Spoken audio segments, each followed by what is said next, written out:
what's the one piece of career advice you wish someone had given you when you were starting out? Okay, for this one, I think some really good advice that I've tried to live by, I guess since I experienced it, is to try and not get stuck seeing one side of a problem. And what do I mean by that? Is that as a data scientist or even any of the data roles, it's easy to get absorbed into just your role. You know, where you look at just, okay, I'm here to produce models, or I'm here to, do research, or I'm here to provide analysis, that sort of thing. I think a really good piece of advice that I would urge people to look at is to try and see where you're working, whether that's an organization or a system, in its full scope, because I think it honestly opens you up to some really interesting skills. You know, I'd say to myself that one of the reasons I got really interested in data engineering is because I was interested in where is this data coming from? How is it getting into the databases that I'm using? And just having those conversations with the devs and them giving some amazing advice, you know, on this is how data works, you know, this is how we put it into the system, or this is a front end, this is a back end. It just sparks that curiosity in me. And I could say that about working with the sales or customer success teams in my previous role. I think having that ability to look past just your role, I guess, and then see where you fit in a bigger system, I think that's a really crucial skill to have. Especially, I think, in bigger organizations where you're part of these mega systems where there's all sorts of different bits and pieces flying around. But yeah, I think something like that. Yeah, I think it's quite important at the early stage to kind of run with your curiosity, isn't it? Yeah. It's easy to pigeonhole yourself a little bit into this is what I need to do.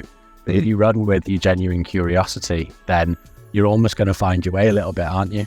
Yeah, and that definitely feeds into some of the stuff we were talking about before about what does a modern data professional look like, you know, and there's no reason that, you know, whether you're in data engineering, data analysis, data science, even though that's a crude split, that you can't be interested in some of the other areas or acquire those skills, or, you know, just take the interest in it and just see where it takes you.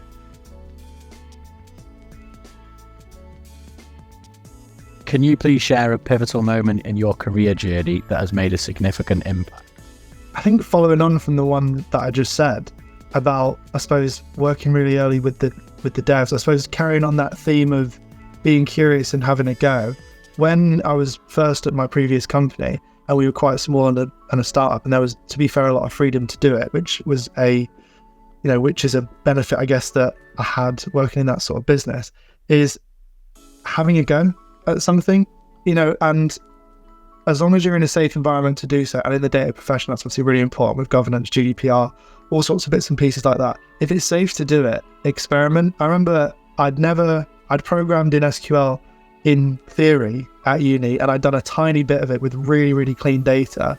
Going into a startup company that's had like 2 iterations with 2 different dev teams, and it's a mess and a bit mental, and just kind of having the freedom to go, I'm just going to get involved. I'm going to try these SQL queries.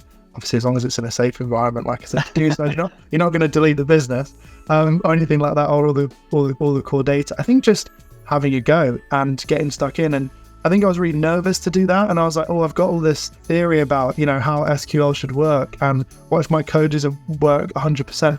I think the only way that you can, I guess, test yourself and find out where you're at skills-wise is to just have a go and get feedback. If you've got people around you, luckily like I was, where I could go, is this going to break like the system or, you know, or the server or something like that.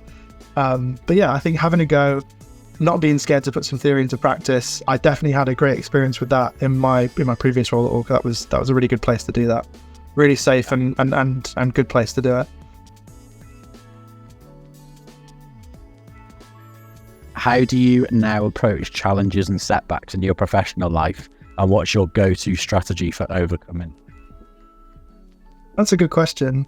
And I think for me, one thing that I've tried to look at, I guess, with failures and setbacks is I try and see them as growth experiences. And it's hard to do in the moment sometimes, like recently this year, my new business, if I've not won a pitch, or, you know, my project work, you know, someone's given me some feedback or something like that. It's easy to get really disheartened and I suppose succumb a bit to the imposter syndrome and be like, well, this isn't me, you know, maybe I'm not cut out to do this.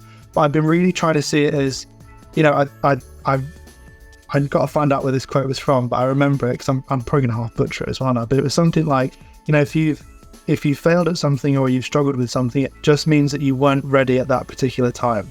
It doesn't mean that it's something that's gone forever. It just means that you can circle back around, try and take it as a growth opportunity, get some feedback and try again. So yeah, I guess it's trying to approach it as failure isn't the end. And I guess you see that plastered all over LinkedIn, but on a serious note, like trying to use them as opportunities to grow, that's been something that I've definitely put into practice this year, and I found really works for me when I'm feeling a bit down about stuff like that. Just try and see it as, look, I'm not ready now, but I will be.